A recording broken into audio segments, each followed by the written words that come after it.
Certaines maladies transmissibles d'animal à l'homme, zoonoses, traversent les frontières sans visa. Et parmi elles, la fièvre de la vallée du Rift, qui a la nationalité du Kenya, dont elle porte le nom d'une de ses vallées, le Rift. Elle est transmissible et transportée par un vecteur de moustique comparable à un avion qui échappe à la tour de contrôle. Elle a atterri dans la zone nord et au centre du Sénégal. Le docteur Baba Sall, chef de la division zoosanitaire au ministère de l'Élevage, fait l'état des lieux. La maladie, en fait, est transmise par des moustiques. Qui transmettent la maladie aux ruminants, les moutons, les chèvres et les bovins. C'est aussi malheureusement une maladie qui peut toucher l'homme, n'est-ce pas? Mais pour le moment, les foyers que nous enregistrons au Sénégal concernent les animaux. Maintenant, il faut travailler avec le ministère de la Santé pour voir si dans ces mêmes zones-là où il y a eu la maladie animale, est-ce qu'il y a eu des manifestations chez l'homme ou pas? Parce que ça rappelle un peu les signes de la grippe, du palu, ainsi de suite.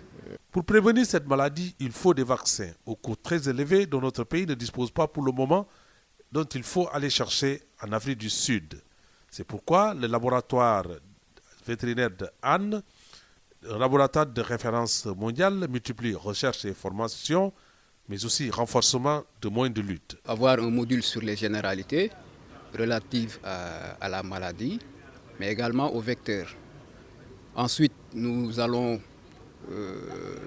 y aura un module sur les techniques de capture et puis un troisième module sur l'identification des vecteurs. Pour atteindre les objectifs d'éradiquer cette pathologie, il faut capaciter davantage les hommes, rééquiper le laboratoire. Dès lors, il faut renforcer la coopération avec les partenaires. Cette formation vient à son heure parce qu'elle va permettre un peu d'outiller les techniciens de laboratoire par rapport surtout à la capture et à l'identification des moustiques vecteurs. Cet atelier, effectivement, va se pencher sur l'écologie de ces anthropodes, de ces moustiques, voir quel type de moustiques actuellement sont impliqués dans la transmission de cette affection et également voir si ces moustiques sont vraiment compétents pour être à l'origine de la transmission de ce virus, non seulement aux animaux, mais également de l'homme. Cet atelier de formation du 18 au 28 regroupe 6 pays, dont l'Algérie, le Maroc, la Tunisie, la Mauritanie, le Mali et le Sénégal. Il est important